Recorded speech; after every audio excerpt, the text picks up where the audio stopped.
So that's pretty nice. But I got Baldy over here. I got Martin Baldy Willis helping me with the news today again, as usual, which is always a pleasure.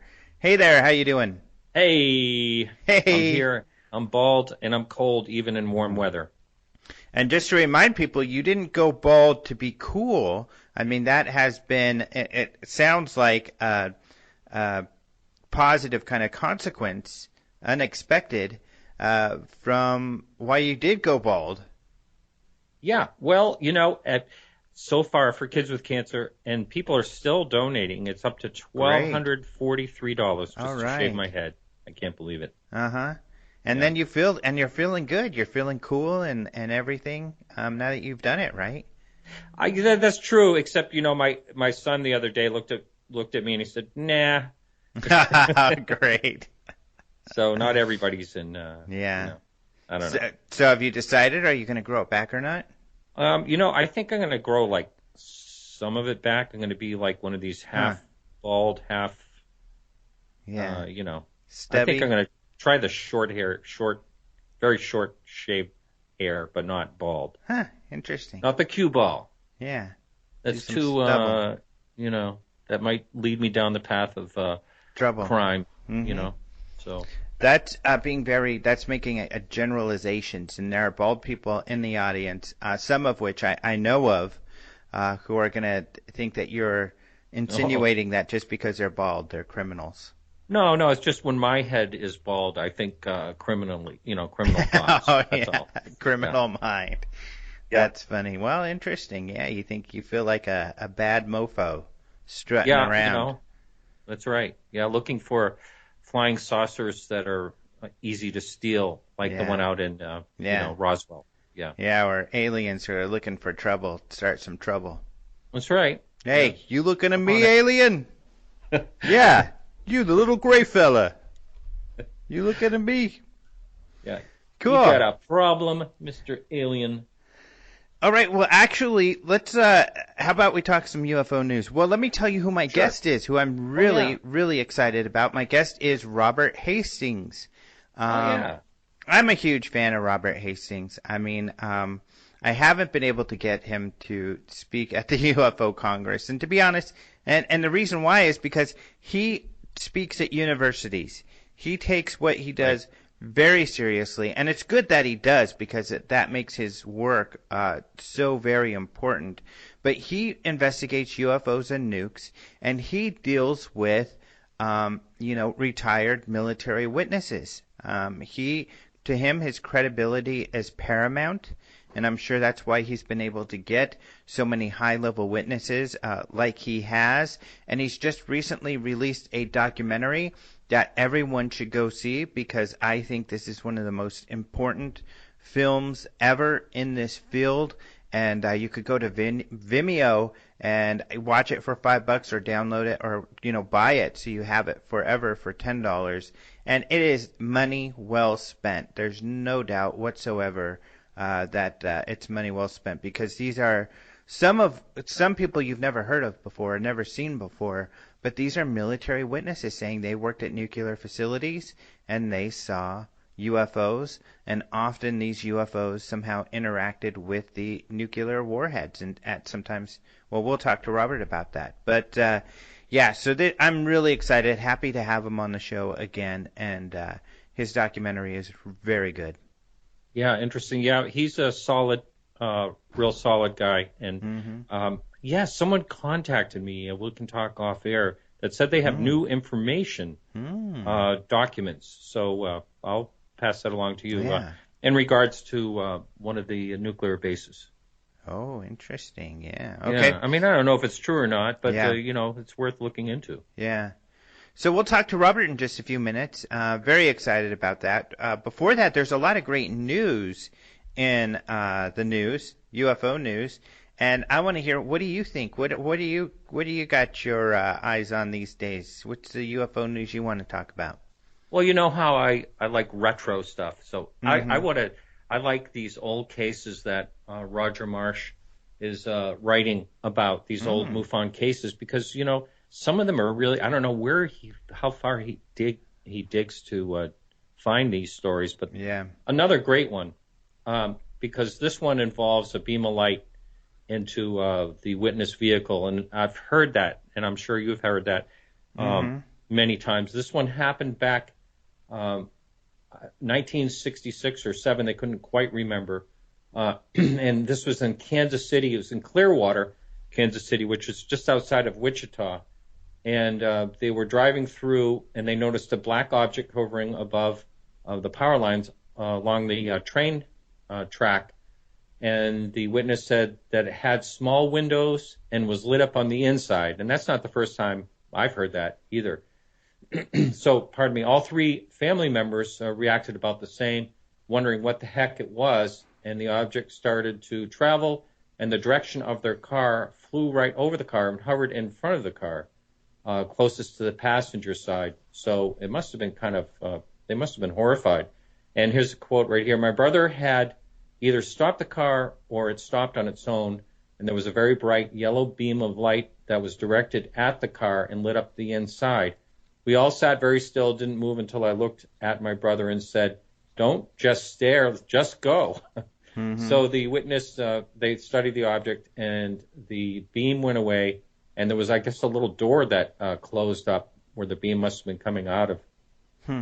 And it took off at a 45-degree angle and dissipated in the air for, I don't know exactly what they mean by that.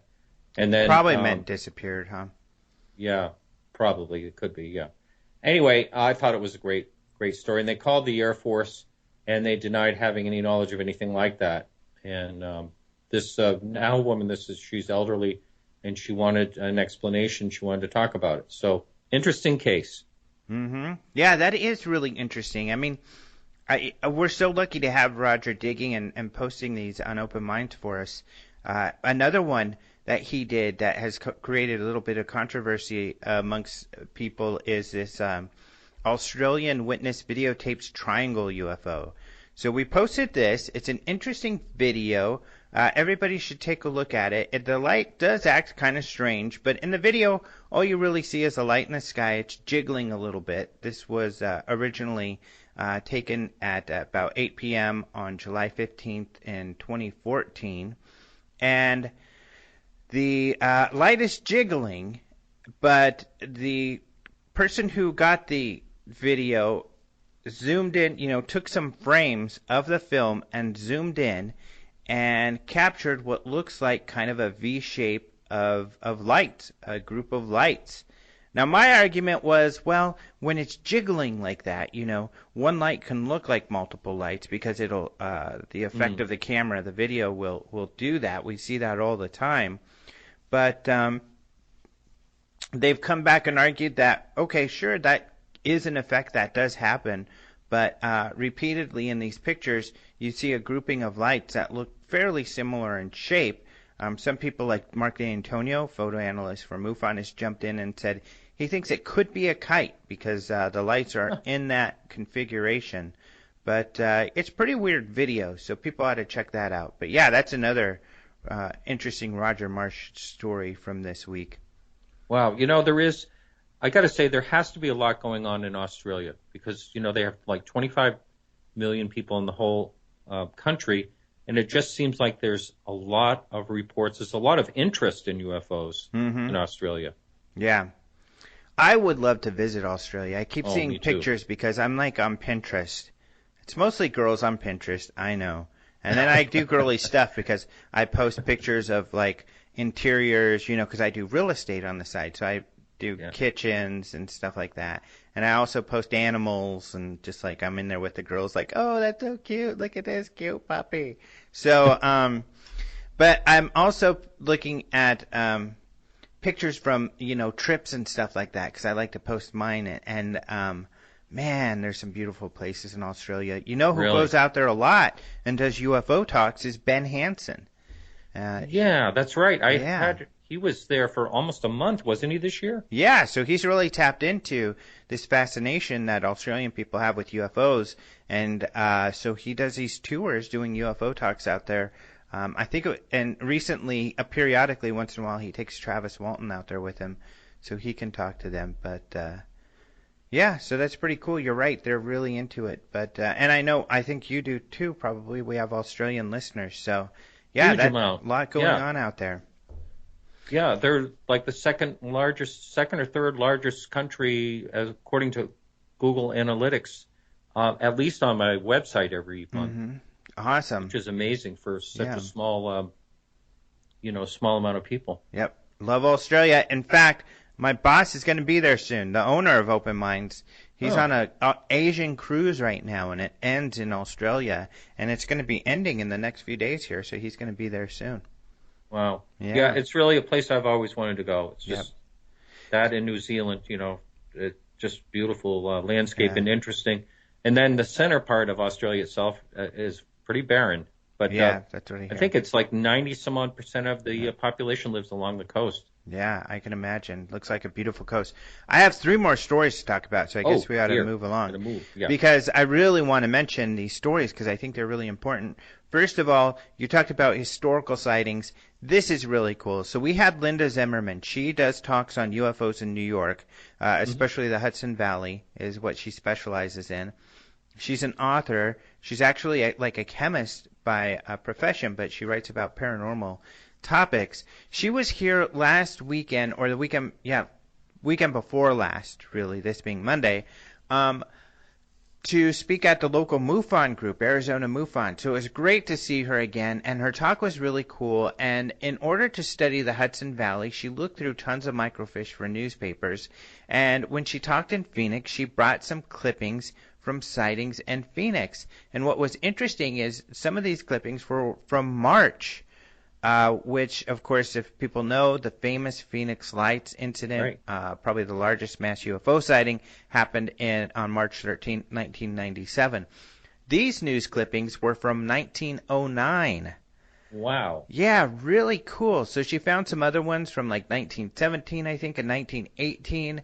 And she found that everybody was so excited about him at this MUFON meeting that she wrote an article for us on Open Minds and gave us some of those news clippings. So this is a really cool article. She calls it "The First Phoenix Lights?" ?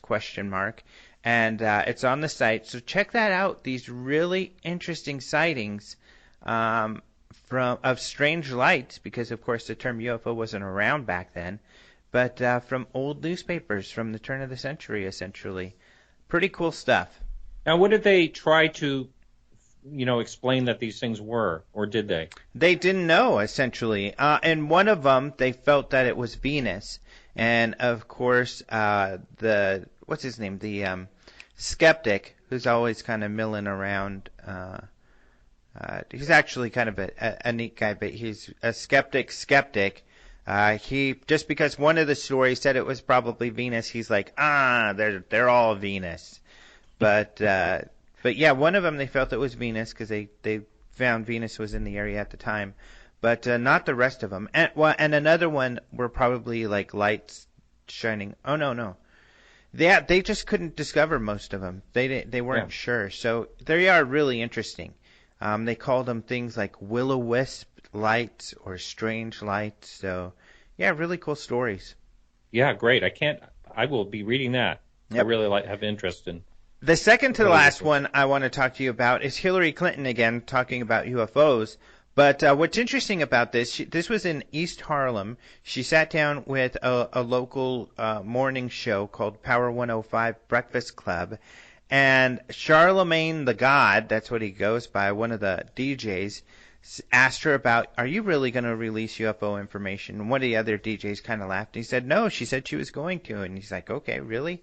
And she said, yeah, I'm going to try. And then the other host, who's a woman, she jumps in and she says, Charlemagne has been attacked by aliens.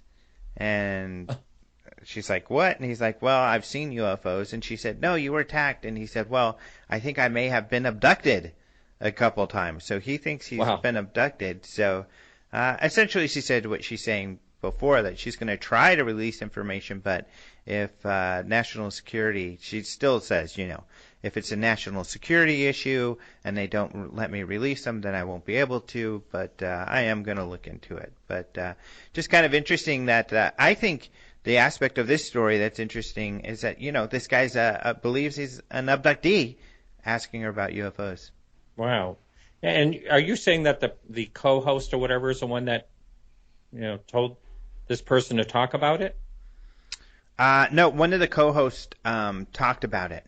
I see. And one of the other co-hosts was like, kind of like, why are you bringing up UFOs with Hillary Clinton? And then so he had to say, well, it's because she's talked about it. And so it was interesting because they put it up on YouTube, so you can watch it there on our story. But the last one I want to talk about, and I had first been made aware of this software's existence and development from the Black Vault because John Greenwald was helping to promote it. However, the guy who's made this software has now kind of made his own website and gone full force with it, and he sent me an email that he has a website up and now he's really pushing to get this out there. And I think this is a potential game changer. I think this is really important. Two really important things, Robert Hastings' video and this. It's a UFO detector. It's UFO detector software. So he's got a short video, 3 minutes. I think it's even less than 3 minutes, that shows you how to install and use his software. And this software is super smart. So what you do is you've got your webcam, you point it out your window at the sky.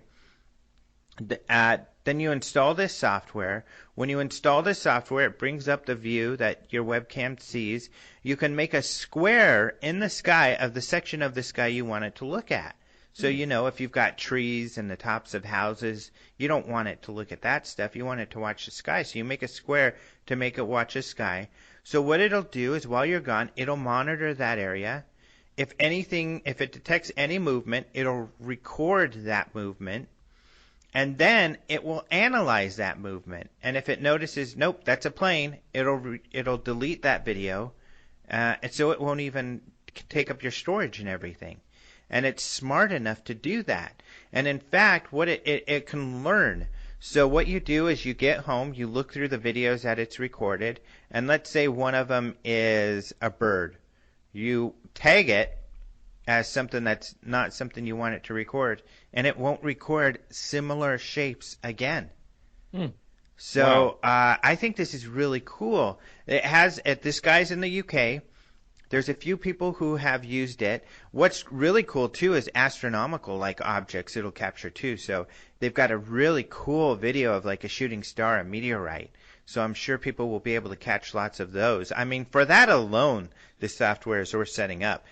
But they have gotten a few strange, very short videos of strange lights, and I asked him if he would put those on YouTube so I can embed them in my story, which I did. So my story, you can see some of these UFO videos and see what you think. But he makes a note that, he posts these videos in full resolution on his website. And that's what's important about his website, is so you can go look at those videos, because he notes that when it compresses in YouTube, it doesn't look the same. It's harder to see, but that's why he feels it's more important that you come to his website and look at the full resolution video, so you could see the objects better. And then it's also a community where you can discuss, where people like Mark D'Antonio can go in and say, well, I think it's this, or I think it's that, and people can kind of analyze these videos like they do at our Open Mind UFO Group's Facebook forum. So this is exciting. I think this is cool. This then makes the ability for all of us to use our computers to start to observe the sky. I think this is a big deal. This is really amazing. And it looks like it's UFOID.net. Yep, UFOID.net is the name of the site, but you can find out all about it at openminds.tv. Excellent. Wow, this is really great. And, the way technology is growing and growing, and then all these people, there's CubeSat, there's UFO-TOG, and also the UFO detector that, Mark Rodinger and people are involved in, Alex as well, Alexander, I can't remember his name. Anyway, there's all these different systems out there now, and we may get some type of answer whether we like the answer or not. Yeah. The way technology is growing, we may get some type of answer pretty soon. You never know. I'm going to set one of these up, and man, I hope I get a UFO flying by, flipping off the camera. One question I have, and maybe you do or do not know, is this, so you have to keep you can't let your computer sleep, obviously. You have to make sure it's on like all the time. That's a good question, and I don't know. That's a great question, actually, but it's one, there's FAQs there, and he has his email address for anybody who has questions, but I'm going to ask him that because I want to install this, and that's a really good point. But, you don't have to freak out because, I mean, one way to get around that is turn off the sleep mode so your computer never goes to sleep. Right. And just turn off the monitor physically when you leave your computer. That way it won't get any burn. If you have a Mac, you can just, tone it down. Turn down the light all the way down. Yeah, so you could do either of those things. So there's workarounds for that if that's the case. But yeah, I can't wait to set this up. I don't have much of a view out of my window right now, but I'm moving here in a couple of months, and I'm really excited about this. Well, as you know, I'm right on top of a mountain, so I have perfect. I have a great view. You should dedicate a machine to this. I was just thinking about it. I also have internet on that side of the house too, so I could do it. Awesome. That would be so cool. You got to do it. I'll bet you'll catch something interesting. Yeah. Now, can you monitor this from an outside computer? Do you know? I don't know. I don't think so, but I'm not sure. Yeah. It doesn't look like it from what I've seen with it. You have to actually go to the machine and check what it's captured, kind of like a security camera type of thing. But it does it, webcams these days, you can get them in HD where they've got these great resolution. So right. Yeah. And most of your cameras are really have great resolution. So yeah, really cool stuff. I think this is really cool. And he's got it out there for free, I should let people know. And it's also open source. So he's like, anybody who wants to take the code and improve upon my software and make their own version with their own improvements, feel free to do it because it's a hobby for him and he would love outside help. So a lot of openness there, which is also really cool. That is great. Mm-hmm. Good to hear. Yeah, good stuff. Well, thank you very much for joining us for the news again. Unless you have something else, Martin. I'm all washed up here. You're all washed up. Yep, yeah, I've heard that. I get so many emails telling me that. Just kidding. They love you. Yeah. But, thanks for being on the show again, and we'll talk to you next week. I'm looking forward to it. All right. Thanks, buddy. Thank you. Let's go ahead and talk to the other thing that I'm really, really excited about this week. Let's talk to Robert Hastings. I am very excited to have on the show Robert Hastings. Hello, Robert. Hi, how are you? Good. So it has been a while. I've had you on the show before, but it's really exciting that you have this documentary done. I appreciate your interest in helping me publicize it. I think the content is pretty important. I do too. I think that if anyone who's interested in this field, whether it be the people who are way on the fringe or people who are more into the credible nuts and bolts types of areas, really need to see this. I think that you make a very compelling argument, as usual, for your area of research, which is UFOs and an interest in nuclear facilities. I really hope this does receive widespread attention. There are nearly 160 veterans who have gone on the record, and some of them have really sacrificed let's say they had to put up with ridicule and some other minor harassment for going on the record, but they're talking about some very dramatic incidents that go all the way back to the 1940s involving UFO activity at nuclear weapons sites.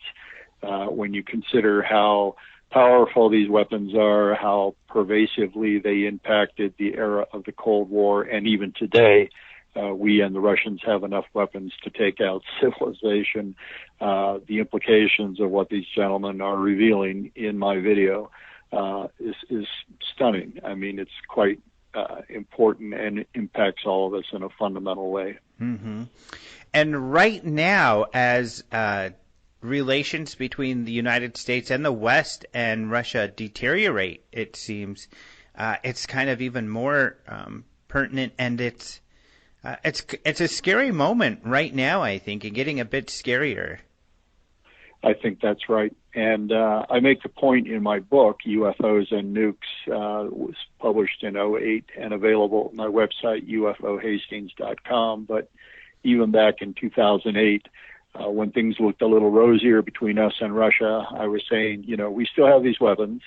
And the fact that we're humans and we make mistakes, and history tells us that so many wars have started either by miscalculation or some error of one kind or another. It can't be overstated that we need to get rid of nuclear weapons as quickly as possible. And indeed, based on the testimony of the former military personnel that I've interviewed who directly worked with these weapons, they believe that whoever are in the UFOs, by their actions of shutting down these missiles and temporarily activating them and so on, they're trying to send us a signal that just that, we humans are foolish to have these and certainly to threaten to use them, and really they need to be eliminated as quickly as possible. That's my take on it as well, and the vast majority of the interviews I've given with these veterans, they seem to share my view on this. Mm-hmm. So you do lectures, you've written a book, and you've done this press conference in 2010 at the National Press Club. What then inspired you to make a documentary? Well, my thing has always been public education. I'm trying to spread the word, so to speak. The mainstream media and certainly the government aren't going to voluntarily cover this information, release this to the public. So it's incumbent upon people like myself and the veterans whose testimony I'm promoting to inform the public at a grassroots level. I mean, that's our only option at this point, because the powers that be and the mainstream media certainly are not even confronted, when they're confronted with dramatic evidence, are just looking the other way. So, again, in keeping with my desire to have as large as audience as possible around the world for this very dramatic information, I think a film, a documentary, is really my best bet to maximize the number of people who will ultimately be acquainted with the facts that are now emerging. I was not in any kind of position to make a documentary film until about 3 years ago. At that point, however, a very generous man named Jared Tarbell, he's a co-founder of Etsy. Etsy is a homemade goods version of eBay. Mr. Tarbell recognized the importance of the information I was being provided by these veterans and very graciously agreed to fund the film, which, by the way, at this point is costing him about $150,000. But he believes in what I'm doing. He believes that people have a right to know the facts, just as I do. And so once he came on the scene, I for the first time, was in position to think in terms of creating a documentary. Following the publication of my book in '08, since that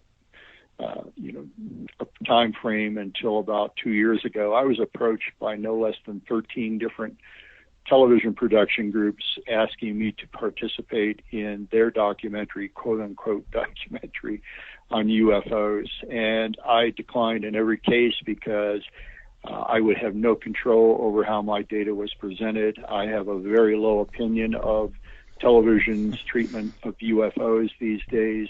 The number of very good, very credible documentaries are few and far between, in my opinion. The ones that are not outright debunking jobs are just so poorly put together, combining credible experts with very not credible experts. It's just a mess and a mix that I didn't want to get involved in. So, again, I finally had the opportunity to do something that would be 100% credible, factual, documented, and that's the film that we produced. Mm-hmm.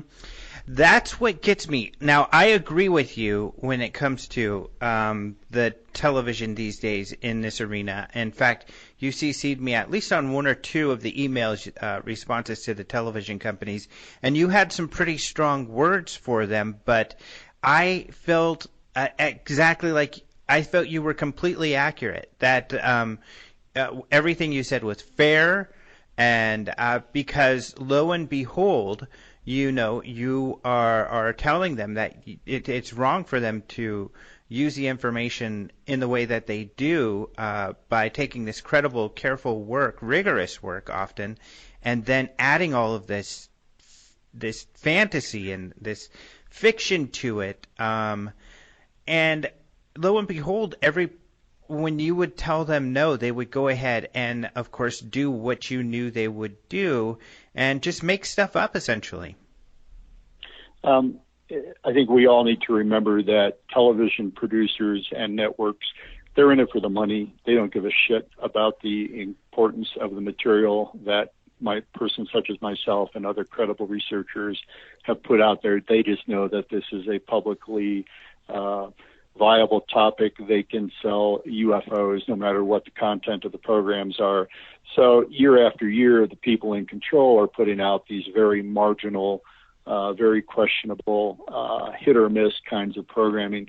And there's going to be, frankly, always people who want their moment in the sun. They want to be in the spotlight for their 15 minutes of fame, who promote themselves as more than they are. I mean, nowadays, if someone reads 3 books, they're a researcher. Well, that's crap, of course. And the production people in Hollywood don't give a damn. Again, they just have a warm body who's claiming to be a UFO expert, and they put several of these people on show after show after show. I do not expect everyone to agree with my point of view as to what the phenomenon is and so on. But if you're utilizing fraudulent documents that have been disproven as legitimate show after show after show, I'm talking about the so-called MJ12 papers, which have been thoroughly discredited for anyone who's done the research and knows their background and origins. And yet you have people, talking heads on these shows, promoting those and the bogus information in them as factual, as something that's meaningful and worthy of public attention. All that does is muddy the waters. All that does is confuse the public. There's always going to be gullible people who will buy anything you say on TV about this subject. They won't spend 5 minutes researching whether these documents have any legitimacy. And so it's just a big mess. So again, I respect the people who are doing credible research. Leslie Kean comes to mind. I don't agree with Nick Pope on a number of things, the former Ministry of Defense UFO expert, but at least he presents a credible, factually based presentation when he's on television. But there's other people named, for example, Barry Greenwood. Most people have never heard of him. He, like myself, just will not have anything to do with these bogus productions, and yet he's one of the greatest researchers in the field, Barry Greenwood. People need to check out his work. Mm-hmm.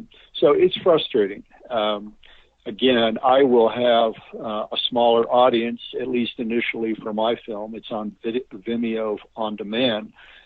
Presumably, you'll present a link to your listeners. In any case, it's going to be available on a small, limited basis for people who are aware of that link and are willing to go to it and rent or buy the film. But at the same time, I know that everything I've done and put out there is credible and worthy of public attention, and I've not compromised its integrity in any way by going on the networks. Mm-hmm. Now, one of the fears I have from watching the documentary is that it's presented in a similar way in that you show documents and you have people who are talking about these extraordinary cases. And I just hope the audience, and unfortunately a lot of the audience is not sophisticated enough to be able to realize the difference in credibility, whereas a lot of these shows which put up, like you said, these bogus fake documents, and they don't explain the dubious nature of how these documents came about. I know that everything you're showing, like you say, are documents you received from the government through FOIA documents, and you're not using people who have read a few books and call themselves experts, or people who have done some amount of research, you're using the actual military witnesses who were there. And I hope people understand that, because that's what makes your documentary unique and so important. Well, that's right. And again, I just refer to myself as the messenger. All I'm doing is presenting the testimony of these nuclear missile launch officers, targeting officers, missile maintenance personnel, missile security personnel, persons who I vetted. I have their service records. I know they were at the bases in those squadrons at the time. They said they were. In some cases, there are multiple veterans, multiple sources for a given case. The famous cases at Malmstrom Air Force Base in 1967, for example. In my video, there are a number of sources all talking about UFOs shutting down 2 separate flights of 10 missiles each over an 8-day period in March of 1967. All that testimony is on the record. There are documents, a letter from the Boeing engineer who headed the investigation of those incidents, who said unequivocally in this letter, which is presented in the film, that they could find no reason for the shutdowns. They had no explanation that one might expect would cause that kind of problem. And this gentleman, Robert Kaminsky, the engineer, is candid enough to say that members in his group who were liaison personnel with the Air Force at Malmstrom told him that the rumors, the talk among the Air Force personnel was that UFOs had in fact shut down those missiles. So, yeah, all I'm doing is presenting information from these persons who were there on the scene in one capacity or another. There are, in some instances, documents confirming what they say. So what I also offer, if one goes to the Vimeo on-demand site, if one rents or purchases the film, you have access to interviews with at least, I believe, 6 of the veterans persons who I talked to at length over the last few years on video. And we've edited down their comments, and you can just watch these people talk in great detail about UFOs hovering over nuclear missiles and then the missiles malfunctioning and things similar to that. So, it's a solid dose of factual documented material, and there are very few places online or on television nowadays where one can be guaranteed of getting that in no uncertain terms. So I'm hoping that people in large numbers check out the film. Mm-hmm. Now, with your witnesses, you had mentioned earlier, you and they just want to share the information. How many of them, were most of them enthusiastic about sharing the information, or it seems like you sought many of these people out? Were they hesitant to come forward, some of them? I got the whole range of responses. I began seeking out and interviewing Air Force veterans back in 1973. And every year since then, out of every 10 people I contact, half of them are eager to talk to me. The other half are quite reluctant, and I have to coax them into going on the record. Roughly 98% of the people that I presented in my book and in my articles at my website and in the film, they've allowed me to use their names. They are happy to be identified, and they think this is important for the public to know about. However, there are even today persons who have important information to provide, and yet they just feel either due to concerns which are unfounded about their retirement pay being jeopardized or just even being ridiculed by their friends and neighbors, don't want to be identified. And I encourage them to change their minds, but I'm not successful in every respect. For example, within the last 2 years, a man who was a missile launch officer at Malmstrom Air Force Base in 1972, I believe it was, I'd have to look at the article, said that a UFO actually activated his missile, and down in the launch capsule, One of his 10 missiles, according to the consuls, was preparing to launch, which was terrifying, of course. I mean, if this had in fact launched, some city in the Soviet Union would have been, just utterly destroyed, and which would have probably precipitated World War III. And, if you can imagine, put yourself in the shoes of the launch officer and his co-commander who are suddenly confronted with what appears to be an unauthorized launch of one of their nuclear missiles, and at the same time receiving a telephone call from their security guards at ground level saying there's a round object hovering over the missile, and, which most of these guys had never heard about before. Certainly back in the 70s, they were unaware of UFO activity at nuclear weapon sites, which is increasingly being publicized nowadays. So, I mean, that must have been a baffling, inexplicable development in the context of this missile suddenly preparing to launch. And in the case that I'm referring to, after some period of time, everything shut down, but he said all of the systems out at the missile silo were just fried, all the electronics. And there was an independent confirmation by a jet fighter pilot who was sent to investigate this unknown target on the radar, who confirmed the presence of this UFO above the missile site. So very credible, ominous testimony, and yet this person, despite my pleas, has decided, at least at this point, does not want to be identified publicly. I do have, of course, his service records confirming his position in the Air Force at that base during that year and so on. Mm-hmm. What's interesting, too, as you note in the film, is that the Soviet Union had incidents that were so incredibly similar to what's been reported here in the U.S. So, for instance, in the Soviet Union, they had an incident where there was a UFO sighting at a facility, and then missiles be activated and began like a launch sequence? Exactly. It was virtually identical to what this gentleman was telling me occurred at Malmstrom. Actually, George Knapp, who, as most people know him from Coast to Coast, I'll be on his program, by the way, this Sunday, April 24th, for the first 2 hours. George, in I believe it was 1994, was visiting the Soviet Union.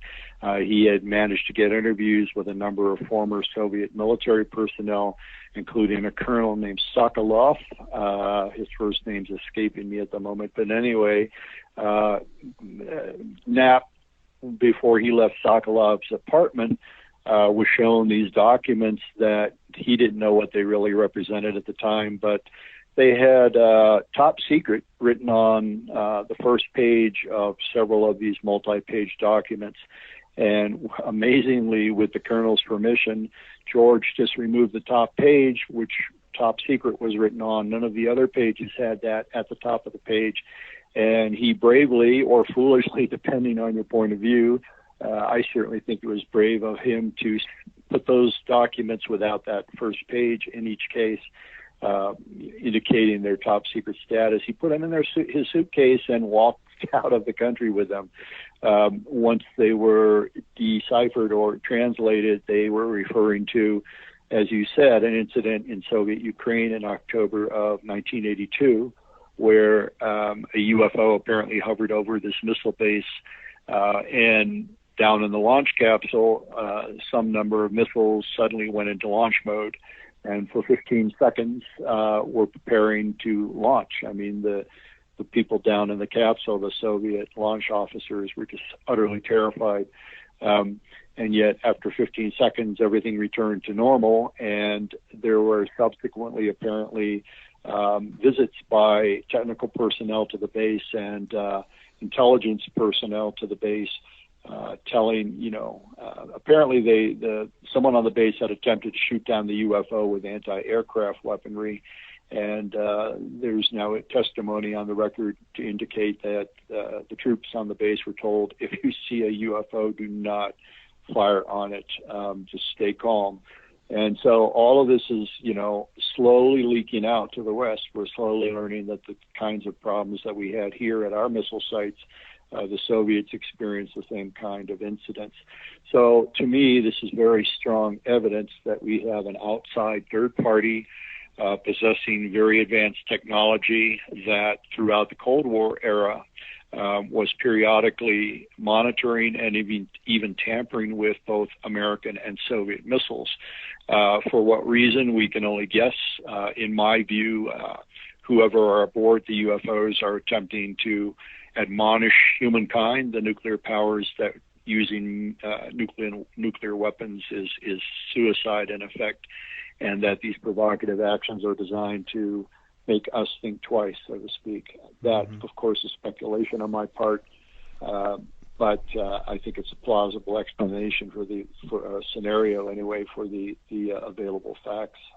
Now, when it comes to George's documents, now George Knapp is very credible. I personally, he's just another one of someone I greatly admire and I believe is completely trustworthy.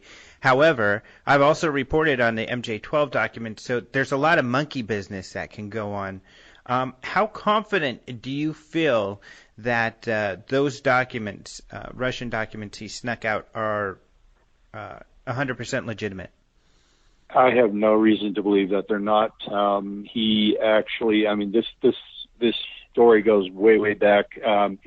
When he got them out of well, it was Russia at that point. When he got them out of Russia and realized what he had when the documents were translated, somehow ABC News got wind of this and contacted him and said, work with us on a story. And, he did, and thinking that he would get credit for his part in bringing the documents to the West. Well, he didn't. ABC News ran a 1-hour special back in 1994 in which it was covered at great length. They investigated the background of the documents. They interviewed some of the individuals who were mentioned in the documents, went to Russia and interviewed them on camera. And then at the last minute, stiffed George. They gave him no credit whatsoever for his fundamental, involvement in that story, in breaking that story. He's quite angry about it even to this day, and as well he should be. He was stiffed by a competing news organization who took his data. So, George did get the documents out. They are legitimate. I have been encouraging him to write a book now for the last 3 or 4 years. I think he has other irons in the fire. Hopefully he will at one day. But the documents, I have about 50 pages of them myself, which I'm not authorized to release to the public. George will have to do that. But both he and ABC thoroughly checked out the contents. They interviewed persons who were mentioned in the documents on camera. So there's no question that the documents aren't legitimate. Mm-hmm.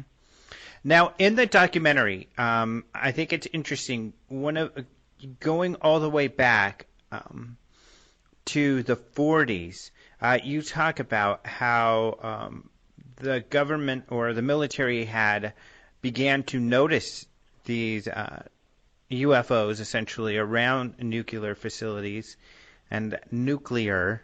Often I say it, pronounce it wrong, but and you talk about a document even that talked about that used the term that there was an ominous correlation between these sightings and these nuclear facilities. It seems that early on the military was taking it very seriously. If one goes to my website, ufohastings.com, and to the document page, there are documents posted there that go back to 1948 that talk about ongoing over 150 sighting incidents in New Mexico at nuclear labs, either Los Alamos or Sandia Labs in Albuquerque, which were basically the only 2 nuclear laboratories in the world at that time. And it's clear from the content of the documents that what was going on were ongoing UFO incursions, described as disc-shaped, cylinder-shaped.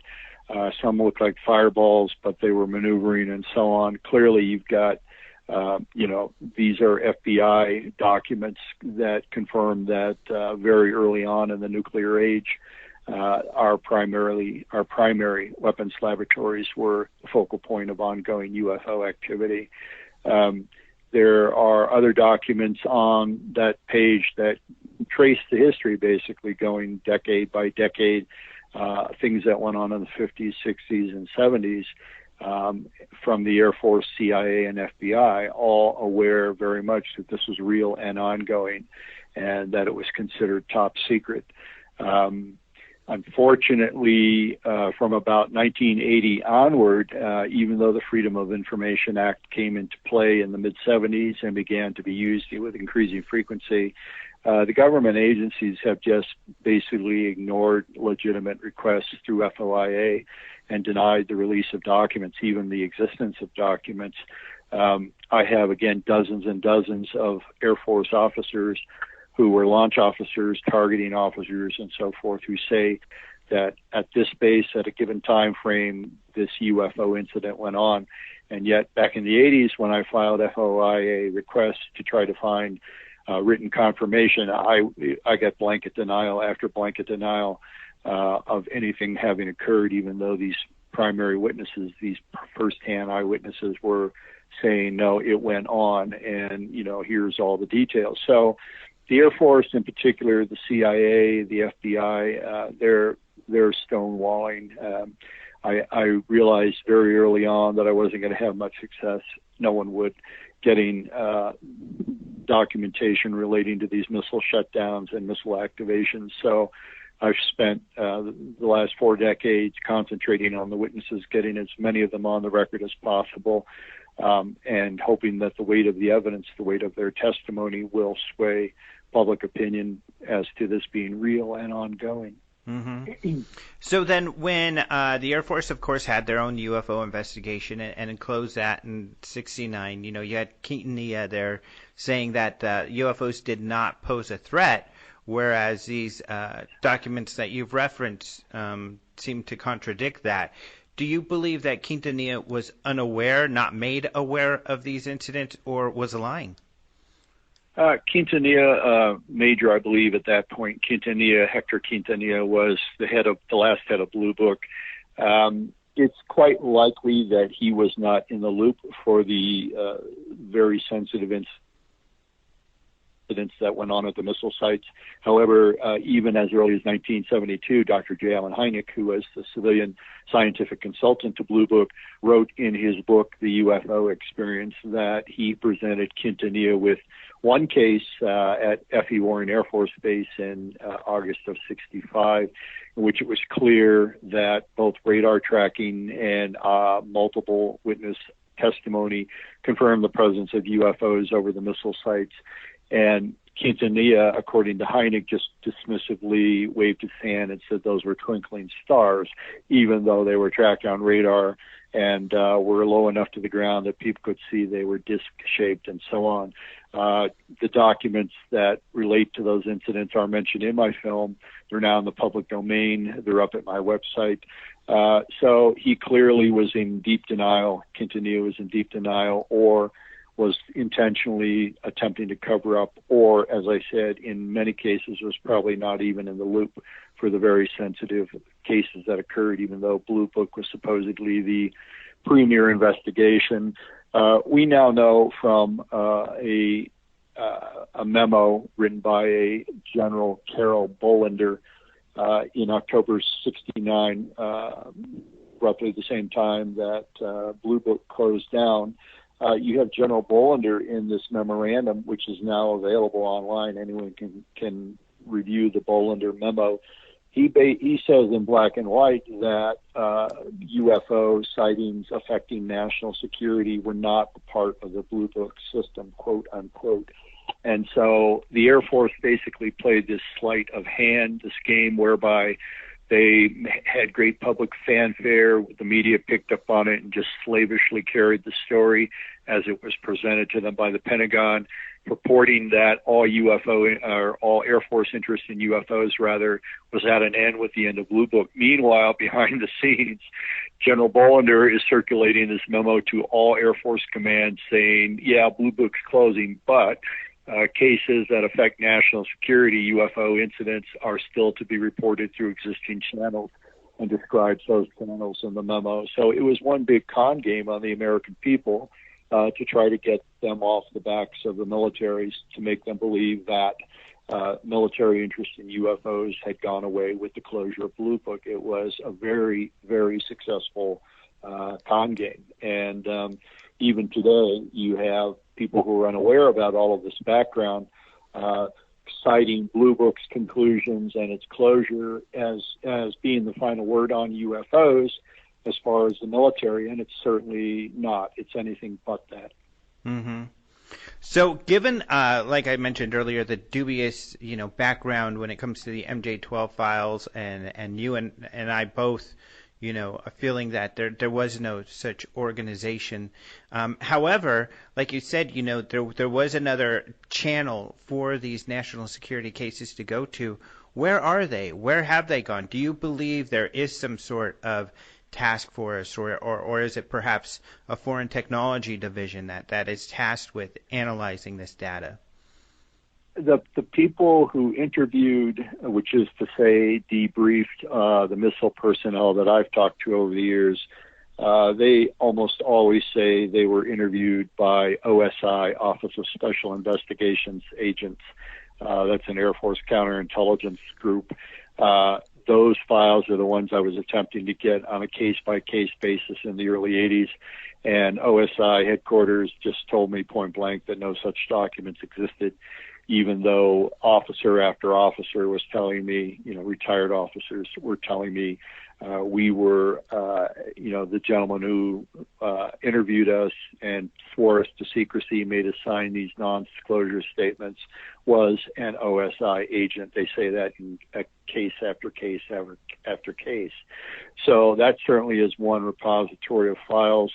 The OSI, I'm not going to identify him, but some years ago I made the acquaintance, in fact, later became friends with a former OSI agent, and he described to me reviewing hundreds of UFO files at OSI headquarters in roughly the 1968 timeframe, I believe it was. My father actually, for 4 years of his 20-year career in the Air Force, was with OSI. He was not a field agent, but he in fact worked for OSI, and that allowed me over time to develop certain contacts, persons that were friends of my father, who assisted me in some degree to investigate these things, including exposing the shenanigans of Richard Doty, the OSI agent at Kirtland Air Force Base, who was instrumental in forging a number of the documents that are now called MJ12. He admitted to that to me in an email, by the way, in 2009. I've written about it. Most people don't know about it, but I criticized him in an article in 2009 regarding the forging of MJ12 documents, and he wrote back, did not deny it, and said everything that I did under orders. And so he was acknowledging tacitly that, in fact, he had forged documents, which we've long known. There were other typewriter analyses done back in the 80s by Brad Sparks and myself and others that confirmed that a number of these documents that supposedly were written at various bases over a 20 or 30-year time frame all had characteristic flaws from typewriter keys that could be traced back to Richard Doty's office at OSI and Kirtland Air Force Base. When compared to a letter that he signed using the same typewriter, it was the smoking gun. So most of the people who stupidly, naively, I'll call it, I'll be more kind, naively accept the reality of all of this crap online, that citing MJ12, these people really haven't done their homework. Do you believe that Doty really was ordered to do that then? I do. There's every indication. Chris Lambright, you should interview him if you've not already. Chris Lambright. Chris has chapter and verse, the timeline as to when Paul Benowitz, the engineer in Albuquerque, who was photographing actually, filming with an 8mm camera UFOs above the Monsanto nuclear weapons storage area. That was what brought him to the attention of OSI at Kirtland Air Force Base. And they immediately began this disinformation campaign to dissuade him that these were UFOs, and to try to get him to go up to Dulce and supposedly investigate an underground base, which is non-existent. There's no evidence that base exists. But they pulled him away from the center of the action at Kirtland, directed his attention up to Manzano, fed him all of this BS about secret alien treaties with the U.S. government. If you we could talk for 10 hours about all of the details that have emerged.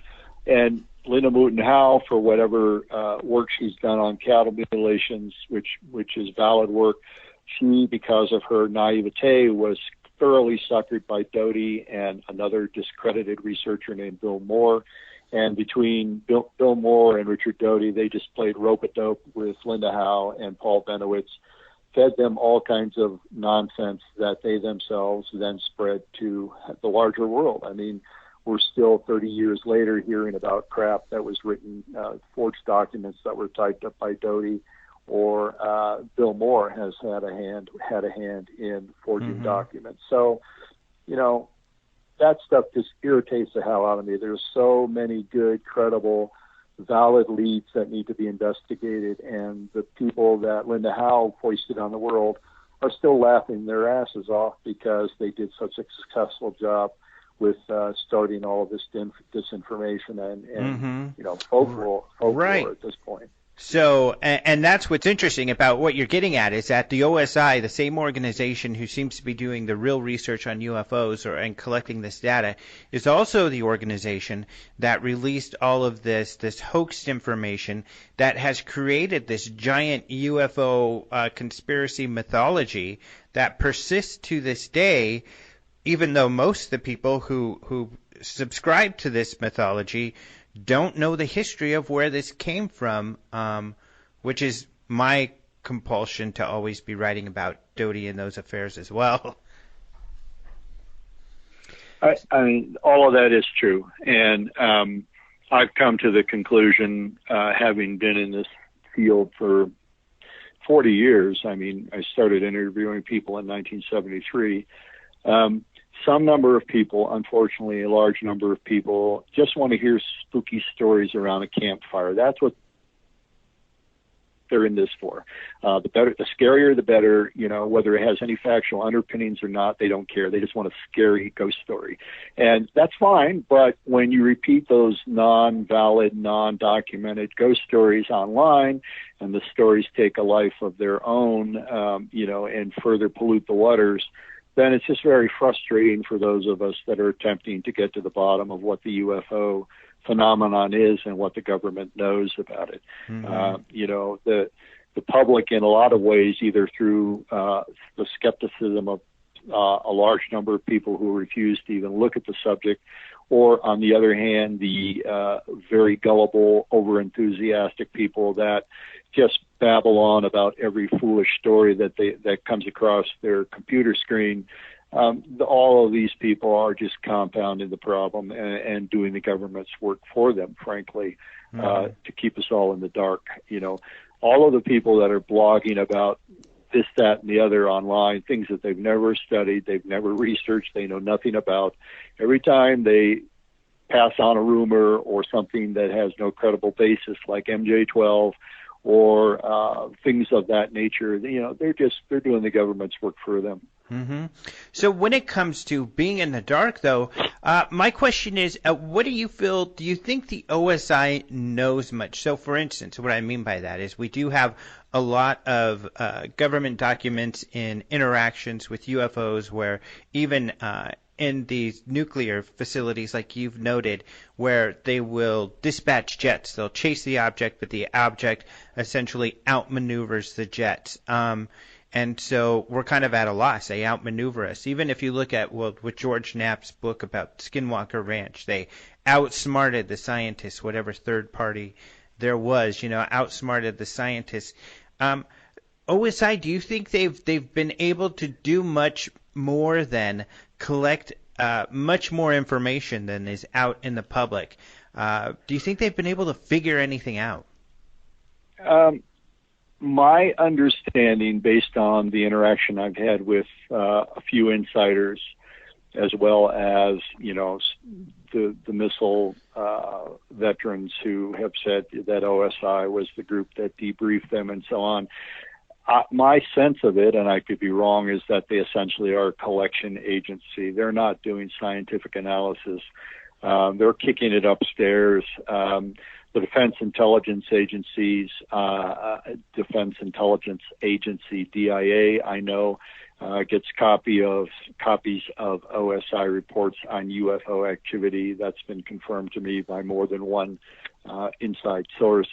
If you look at the big picture, it appears that at least as early as 1953, the group within our government that seems to be at the top of the pile in terms of control is the Central Intelligence Agency. And two very important cases point that out. You've got, back in 1964, the Big Sur case, which I present in my film, where you have two Air Force officers saying that they captured on a motion picture film during a nuclear missile test, a UFO came into camera frame, actually circled a dummy nuclear warhead, and shot it down with beams of light. And two of these individuals, Bob Jacobs, Dr. Bob Jacobs, who was the lieutenant in charge of that photographic project, and another man named Major Florence Mansman, later Dr. Mansman, who was a photo analyst at Vandenberg Air Force Base, have both confirmed that that took place in the fall of 1964. What's important is that they say that film was confiscated not by someone in the Air Force, but persons who flashed IDs from the Central Intelligence Agency. Therefore, it was taken and confiscated by CIA, not the military. There is a component of CIA called NPIC, the National Photo Interpretation Center, which is the most likely destination for that film. Now, that, again, was 1964. If you move ahead to 1987, you have former FAA supervisor, I'm drawing a blank on his name, but the guy who talked about the Alaskan Airlines case and went public with John somebody. I'm drawing a blank. Anyway, he went public when he retired and said after there were radar tapes and voice tapes of FAA groups and Air Force groups in Alaska talking about the famous Alaskan UFO case involving a Japanese airliner cargo aircraft. According to this guy, John, whose last name is Callahan. Frustrating. I'm sorry? Callahan? There you go. John Callahan. He said when he retired that a group of CIA personnel and other government officials, members of President Reagan's scientific team, and I think he even said a couple of FBI guys, they all showed up at FAA headquarters, Federal Aviation Administration headquarters, asked to hear the audio tapes, looked at the radar tapes of the UFO interaction, and at the conclusion of the meeting, according to FAA Supervisor John Callahan, the lead CIA agent stood up and said, "This meeting never happened. We weren't here, and we want all of your tapes." To his great credit, Callahan gave them all of the tapes in the room, but he knew that he had more down in his office, and he released those to the public when he retired. So again, you know, years, decades after this incident in California at the Big Sur case, you've got, again, not the military coming in and confiscating UFO-related data, but you've got the CIA doing it. So clearly, they seem to be in charge. They're the ones that seem to be the pinnacle of the cover-up. And, you know, if anyone knows about CIA and their history, the odds of us getting any, you know, substantive information from them is zero. I mean, it's just not going to happen. Do you think some of that analysis could have been farmed out to, for instance, think tanks with defense contractors? In which case they could... Go ahead. That's been alleged, certainly. You know, it would be the logical thing to do. I mean, the CIA is an intelligence group, even though they've got a scientific intelligence component to them. One would think that if we have hardware, if UFOs have crashed and been recovered, or we have other credible data about them, you would think you would farm them out to organizations, even corporations that would have, you know, the technical expertise, the personnel who might be able to either duplicate the technology, or at least be able to analyze in a meaningful way the technology that would not necessarily fall within the area of expertise of an intelligence group. So yeah, I think that makes sense. Again, we're getting into the murky area where lots of claims are made about this, that, or the other company being involved with UFO research on the part or at the behest of the U.S. government, but I'm unaware of very, very few cases that can be credibly documented. Mm-hmm. So the last thing I want to talk about, getting them back into some of your discoveries, which are great, is the Rendlesham Forest. So, my listeners have heard a lot from Holt and Nick Pope and others talking about the Rendlesham Forest case in, 89, when the UFOs were seen there, and Colonel Holt, who was a deputy base commander, one of the things he said he saw, which you document also happened in the Soviet Union, was an object beaming into the weapons munition area, where at the time I don't believe it was known, although that now you can tell me if this has been confirmed or not, that secretly there were nuclear weapons there, correct?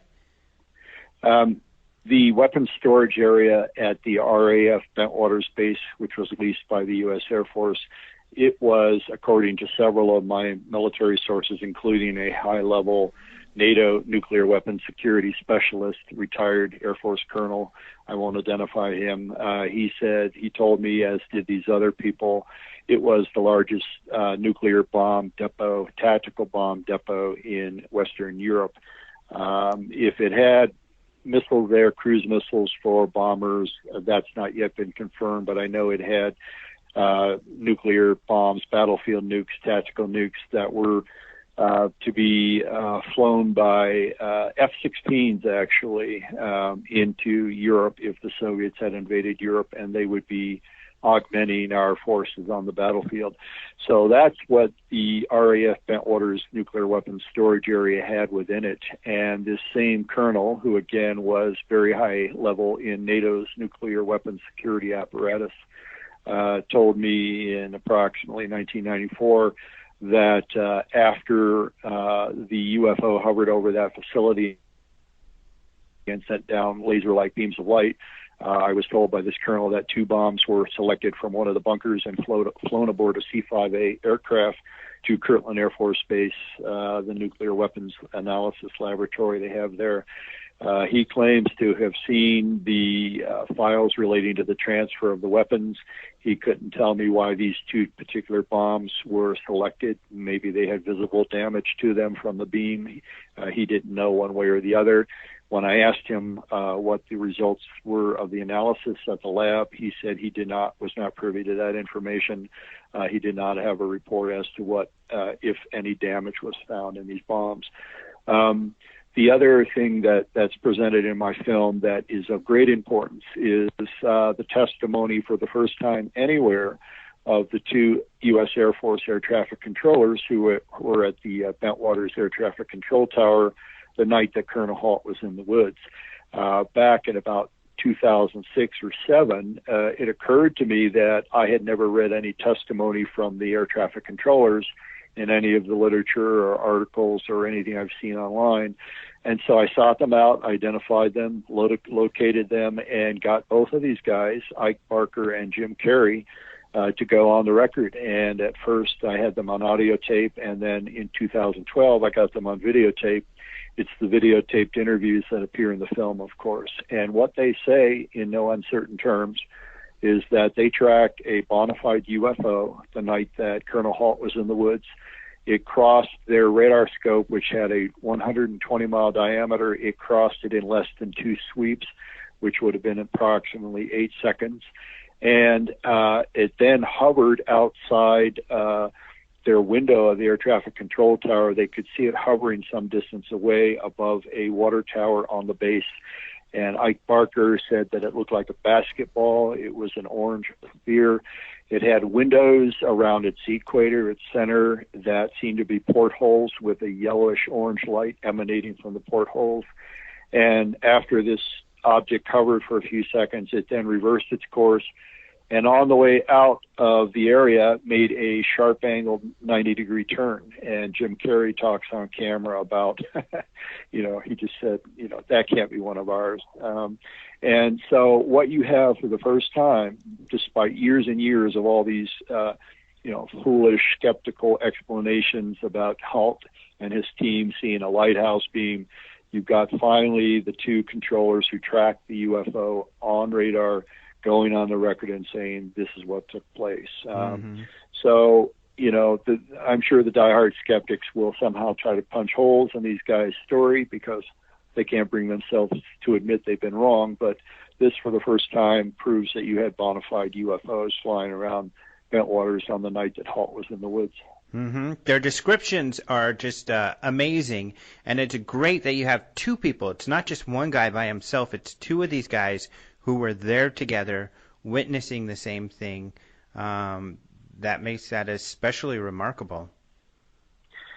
I agree, and I kicked myself that I didn't. The incident happened back in 1980, and I was investigating all these other nuclear weapons cases here in the States, and it took me so long for the light bulb to go off and go, we haven't gotten the testimony of the controllers yet. So I'm glad I finally got them on camera to add their testimony to the database. If I can plug the film again, I think the segment where these controllers were talking is worth the price of admission itself, so to speak. Again, the film is the culmination of 40 years of research on my part. You can't cram but so much in 45 minutes or 48 minutes of film. But one, can also go to my website and look at all the articles. I've written a couple of dozen articles, if not more, describing many of these incidents in great detail. Those are available. My book's available, in which I can go into great detail about any given case that you simply couldn't put into a 45-minute film. So hopefully this will kick the ball down the road a little bit. Slowly but surely, word of mouth will make this film, widely accessible to a great number of people around the planet. Because, all modesty aside, I think this work is important and needs to be publicized as much as possible. I agree. I think you can just randomly choose any 5 minutes of this documentary, and that 5 minutes alone will justify the $10 to purchase. Not just rent, because you're going to want it for reference. So to purchase and download the film, it's excellent. It's so great. I'm so glad that it got finished and that it's out there. And I'm more than happy to help promote it, and I'll continue to do so as long as I have an interest in this field. Well, I certainly appreciate that, Alejandro, and if I can help you again in any way to publicize this, please get back to me and let me know. Yeah, will do. I still have so many questions, but we're pretty much out of time. I hope that you have a great time with George Knapp. Actually, a lot of my listeners will have heard that already by the time they hear this interview, because this interview will go up on Monday, and you're going to be on Sunday night or Saturday night? Well, it's Sunday evening into early Monday, depending on what time zone you're in. And I have the first 2 hours with George Knapp on April 24th, which, again, depending on which time zone you're in, maybe the 25th. Okay, yeah, great. And then this will be posted on the 25th. So the 25th will be Robert Hastings Day out there. All of those people who listen to both shows will be able to get hours and hours of hearing you talk about the documentary. Then they'll go purchase it and watch it and share it with their friends, we hope. So thank you so much for being on the show again. My pleasure. Thank you. Thank you so much for joining us again. And thank you so much to Robert Hastings for coming and joining us for all of this amazing information and sharing this great data. I mean, I think what he's doing is invaluable. It's one of the best things going on in this field, and I'm very excited that he was able to post this documentary. And like I said earlier, it's something you all have to see. If you go to Vimeo It's vimeo.com/UFOs and Nukes is a site. That's where you can go watch his video, the entire documentary, and also those shorter interviews that he was talking about. You can find them all at vimeo.com/UFOs and Nukes. If you Google Vimeo and UFOs and Nukes, you'll find it. Or if you go to openminds.tv, or if you're at Blog Talk Radio and you look in the description, you'll have the link there to go check this out also. I recommend everybody pay $10 and download it so you can use it for reference in the future or show friends and family, because this is really important stuff. I mean, these are the military guys. When you see them, they're just regular guys who experienced extraordinary things, and I think this makes an extremely strong case for some sort of outside interest in our nuclear facilities. Nuclear. Someone was making fun of me before because I said nuclear. My girlfriend makes fun of me all the time because I say nuclear. Nuclear. I can do this. But anyway, check this out because it's really important and awesome information, and I just can't say enough of good things about what Robert Hastings has done. You can also go to his website, ufohastings.com, to find out more about him. He mentioned the CNN had covered and posted his national press conference at the National Press Club on UFOs and Nukes from a few years ago, and you can find that at his website, including information on how to get his book. If you don't have it, you got to get it. So lots of really good stuff. UFO Hastings and vimeo.com/UFOs and Nukes. Thank you so much, Robert Hastings, for being on the show. We've got more exciting shows coming up. More exciting things that are happening with Open Minds are that we have all of the 2016 International UFO Congress lectures up to be able to be seen on our video portal. So if you go to our video portal, you'll be able to see all of these videos for streaming. So they're like on demand. The best thing to do is for $5.99, you could subscribe. That's a month, and get access to all of them. We've got a couple of the years all up. We have a few videos from other years. We have a couple Travis Walton videos. We have the Bob Lazar video. We have Jacques Vallée. We have all of these videos. We have tons of videos up there that you can watch. So for a few bucks, you can have access to tons and tons of lectures. We're posting more every day. So within the next few weeks, we're going to have absolutely every UFO Congress lecture video that we have filmed in the last 6 years up there. Literally hundreds of videos up there that you'll have access to. So go start looking, because you're not even going to get a quarter of the way through by the time we have them all up there. But some really amazing stuff. I mean, you've heard a lot of these people on the show, but their lectures, including their videos and their PowerPoints, are just some of this is just stuff you've never seen before, and maybe you never will. I mean, we had a congressman, former congressman at our last conference. He was in a panel, the panel which was amazing. You heard Nick Pope talk about it. Nick Pope talk about how important he felt this panel was. But we have that panel posted along with Congressman Cook. That was his name's information up there. So his whole lecture up there. So lots of really cool stuff. Lloyd Pye, who unfortunately has passed away, we've got his lecture up there. Just a lot of stuff. So go to openminds.tv. You'll see a link for the video portal. And over the next few weeks and months, you'll see us advertising that much more, because it's a very inexpensive way to get access to a lot of very important information. And we're excited about it because we're excited to share this information. We spend hundreds of thousands of dollars, literally. I mean, hundreds and hundreds of thousands of dollars to put on this conference and to film these videos. And our purpose is to share this information. Some people complain, oh, but you're charging. You know what? We're charging because we spent hundreds of thousands of dollars, and we're hoping maybe one day, if we're lucky, we'll break even But I don't think it's so much. Just like I have no problem giving Robert Hastings $10. I personally have spent thousands of my own dollars in this field, and I have no problem paying $10, $20 or whatever for the books for these lecturers so they can recoup some of their costs, because they spend a lot of their own time and money doing this. And you know what? God forbid they should make a little bit of money for all of their hard work. They're still not going to make, what it would be worth that all these people do this work. So I think the cost is minimal. If you have a problem with it, then, just check out our free stuff, because we got plenty of that stuff. But you're going to be missing out on some really, really good stuff. So go check out our video portal.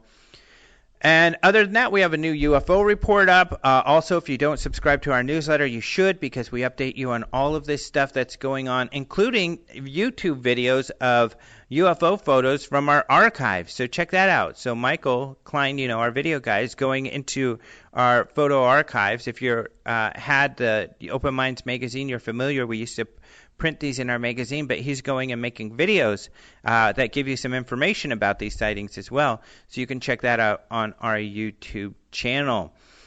So all of this you'll be able to find out at openminds.tv. Otherwise, we have, for the foreseeable future, more interviews scheduled for the podcast here. I'm sure you're all very happy about that, since we're so schizophrenic. We're here and there during the holidays and the conference, so it's nice to have some consistency with some shows coming every week, and we'll continue to do that. Thank you all so much for joining us. Thank you to Caleb Hanks for the wonderful open and closed music, and thank you to Martin of Podcast UFO for joining us with the news, and thank you all for listening, and we'll talk to you next week. Adios, muchachos.